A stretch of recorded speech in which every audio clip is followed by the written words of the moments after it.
It's bucket time.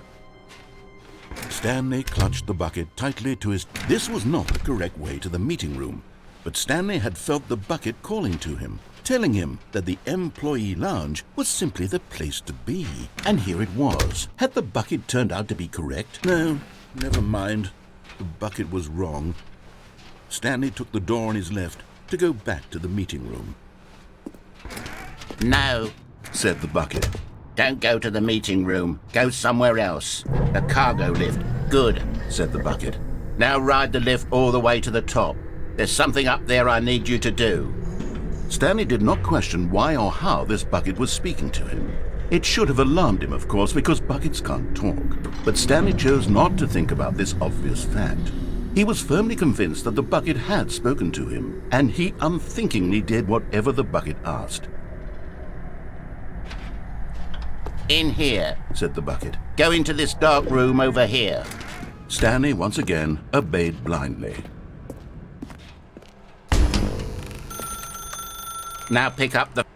Whoa, hold on. Why did you unplug the phone?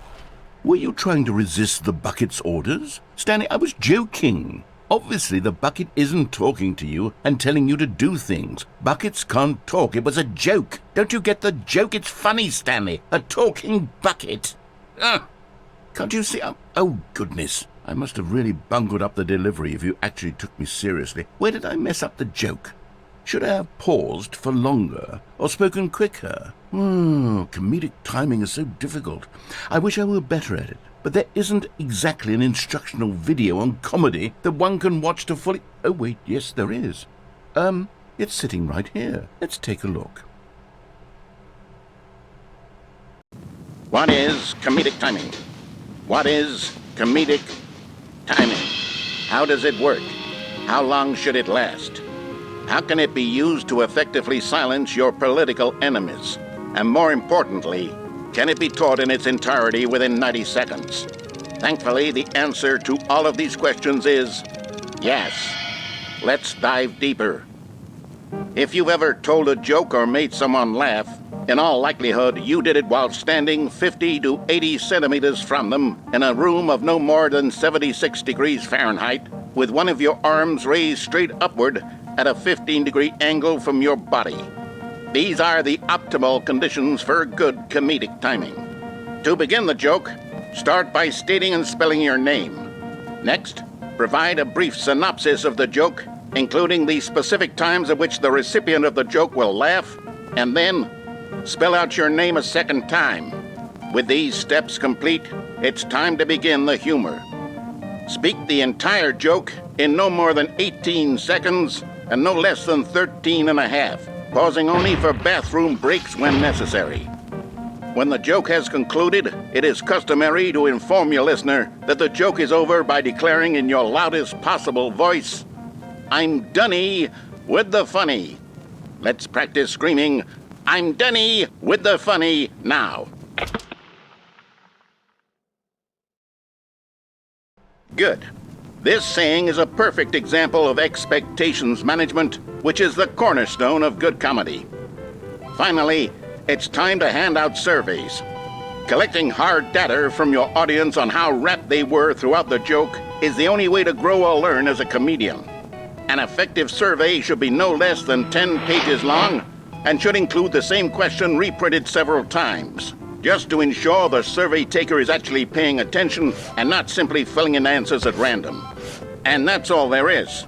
With these strategies at your disposal, you'll have audiences doubled over in laughter and even tripled over in laughter in no time at all. Just remember to let them stop laughing at some point, you gut-busting little scamp. After all, we're each of us needed on the front lines of the war to fight the 12-legged invader who threaten our very existence and to very likely die in a hailstorm of bullets and mandibles. All of us must be prepared to give our lives to this noble cause, just as our children must do after us, and their children after them. Godspeed, and may Earth reign supreme. Hey, goodness, this video is a little outdated, isn't it? Well, no matter. I think the fundamentals of proper comedic timing are still as relevant today as they were back then. So with that in mind, I believe the only way forward is for us to return to the two doors and walk through all of this again, so I can try telling my story with more appropriate comedic delivery. Come along, let's head back.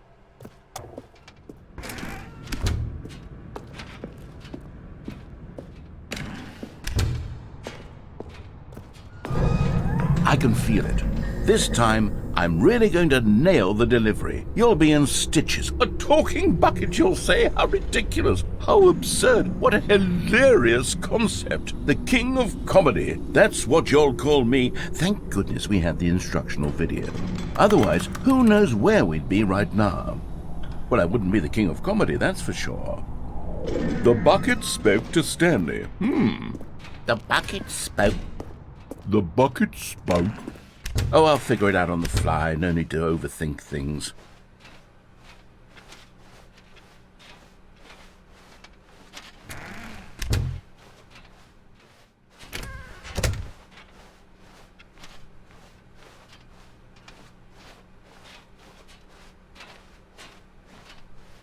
Here we go.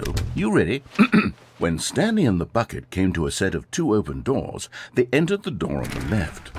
No. You were supposed to go through the door on the right, leading back to the phone. Did you not even look at the instructional video? I think this is all covered very clearly. There's no way I can make the comedic timing work now. It's done. The joke is completely done and over. It's all your fault, Stanley. I'm going to be ridiculed in the community of other joke writers. I'm going to be shamed at every one of our meetings from now on, all because you couldn't watch a simple video and take a hint. Are you proud of yourself for bringing me down, Stanley? Are you proud? Here we go. You ready? When Stanley and the bucket came to a set of two open doors, they entered the door on the left.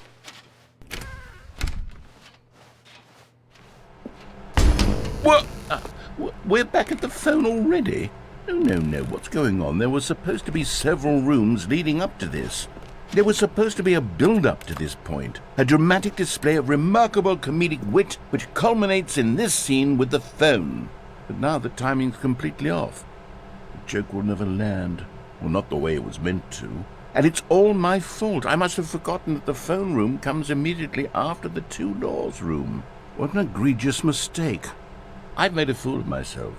I don't deserve the title of King of Comedy. I'm nothing. I'm not even the lowliest joke-telling whelp. I think I need to go back and rewatch that instructional video again. Yes, surely that will help me improve my... Stanley, you love the bucket so much it's like you... it's as though all of your other most prized possessions pale in comparison. Yes. Well, let me try that again, Stanley.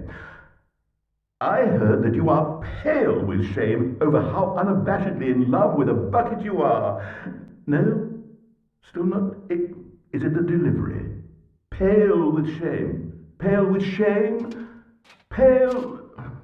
What's another word to describe a bucket? Stanley, this bucket is so metal, I think I saw it playing guitar. No. We're getting away from making fun of Stanley's obsession with the bucket, which was the whole point of this. I'm no good at these jokes. I need more instructional videos. That's exactly what it is. That's what will make me the king of comedy again. More instructional videos. Let's see.